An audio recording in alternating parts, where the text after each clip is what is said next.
Thanks for tuning in to Barbershop Sports Talk. So this is interesting.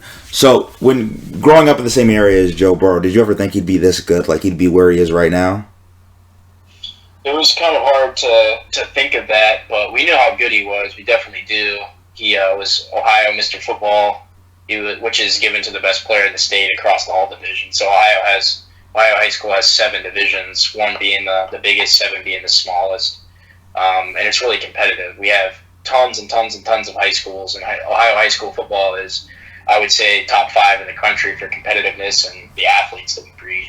Things like that. It's very prominent. People really love their high school football, and you could just tell how special he was at Athens High School. Just put on a clinic in it was the TVC Ohio. That was the conference that he played in. There were 2 divisions, the Ohio and the Hawking being the smaller schools. I played for one of the Hawking schools, so we never got to play bigger teams like Athens High School. And they're actually like a Division III school, which is pretty big, being in the area. But you definitely knew he was going to be special. You knew he was going to be good. But when I actually watch him play on the field Sunday, I say it every Sunday, like, Joe Burrows, our quarterback, it's freaking unbelievable.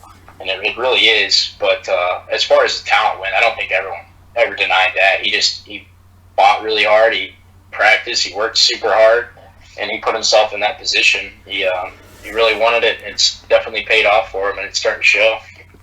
So you mentioned you're kind of like, why didn't he go to Athens and go to OU? Which is actually interesting. Probably would have started all 4 years. He goes to Ohio State, obviously, right? Ohio State's like Alabama. They're like Oklahoma. They're like Clemson. Like, no job is given there. As good of a 5-star you might be, another 5-star's coming. It's like Jalen Hurts, Tua Tagovailoa, and Mac Jones. At one point, all 3 of those guys were on the same team. They're all starters in the NFL right now, right?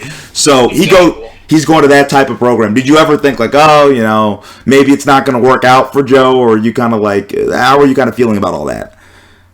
If you watch his spring games he would have been a redshirt freshman, but his sophomore year and junior year, undergrad at Ohio State, he outplayed every quarterback on the field in the spring games. His junior year, he's fighting for that starting job against Dwayne Haskins. He breaks his hand.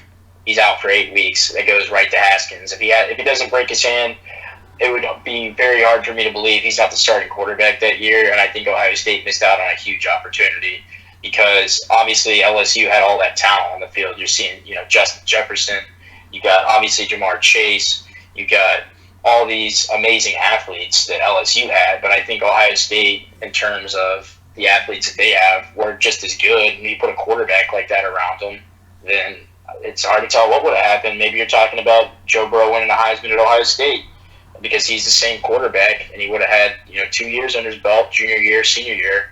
But I'm glad it worked out the way it did. He got a chance to kind of go somewhere new and be out of the state of Ohio, and I think it really helped his image and his publicity and really grew him. And it was great for him. I know his dad, longtime defensive coordinator at Ohio University for the Bobcats. He actually retired so he could watch Joe his senior year at LSU because he knew it was going to be special, and I'm sure, very certain that Jimmy Burrow was glad he made that decision.